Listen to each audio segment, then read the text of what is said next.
Right guys, so everyone loves to argue about what's best for fat loss, low carb or low fat. So you've got one side that's saying carbs, they make you fat. And the other side, they're saying no, fat makes you fat. But here's my experience. None of these actually matter nowhere near as much as you think. Because let's be honest, fat loss is not about which fuel you eat more of. It's about how much fuel your body burns versus how much your body stores.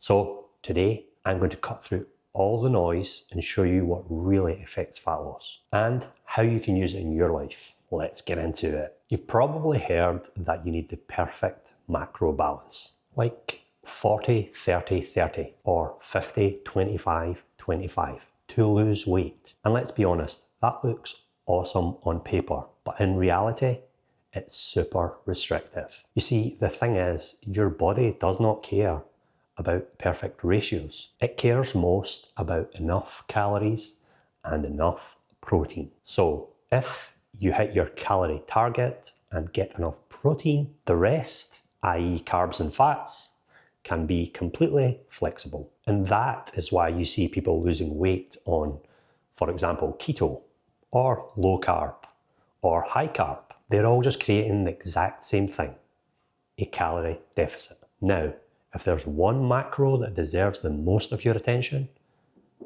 it's 100% protein. And here's why. Protein keeps you full. Protein helps you retain muscle while losing fat, and it burns more calories to digest than carbs and fats. And that is called the thermic effect of food. So, when you build your diet, think protein first. Hit your protein goal, usually around 1.6 to 2.2 grams per kilo of body weight. Then fill the rest of your calories with whatever you like. And I mean whatever you like. This way is way more simpler, it's way more flexible, and way more sustainable in the long term. One of the biggest mistakes people make is thinking that they have to eat clean 24/7. No bread, no sugar, no takeaways, no life. But here's the thing.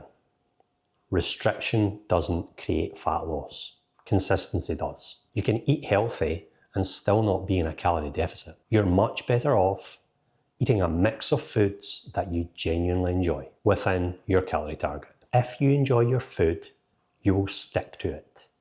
If you stick to it, you will 100% see results. Just ask, does this food fit into my plan? Even if it's a Big Mac or two. So when you lose body fat, regardless of what diet you're doing, in most cases, health markers improve. Blood pressure drops, inflammation goes down, your hormones improve, and your energy, sleep, and mood all improve. That's simply because fat loss improves your body's function. And that's not because of some magical property of carbs or fats. So, when some people claim that their diet is superior because it reduces inflammation and balances hormones, they're missing the point. Those changes usually happen because you've lost weight. The beauty of this approach is flexibility. You can go out for dinner and still stay on track. You can go to a family barbecue and still stay on track. You can have days that are higher in carbs or higher in fats.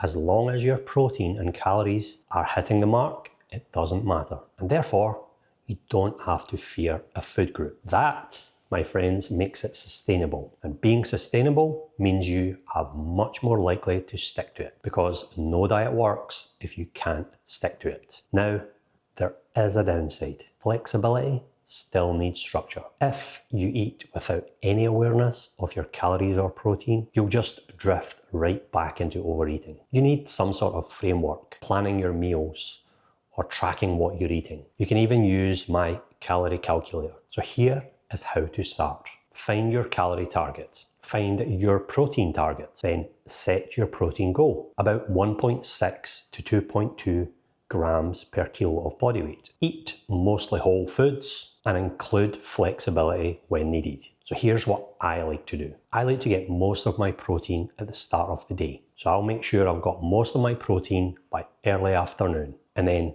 whatever calories I have left, I have whatever I want. And I mean whatever you want. If you want ice cream, donuts, muffins, this strategy works best at weekends, or if you have a busy day at work, you have lots of meetings. As long as you prioritize your protein, then you can backfill the rest when you don't have to be strict. And that's it. No overcomplication, no cutting carbs, no cutting fats, just fitting your protein and calories together, nothing else. So, carbs versus fats, it's not a battle, it's just something that most overcomplicate. Because the real fight is consistency. That's it. Something you can stick to, you will succeed. Try it for yourself. Focus on protein and calories and backfill the rest of your calories with whatever you want. And you can thank me later. And I'll catch you guys in the next one.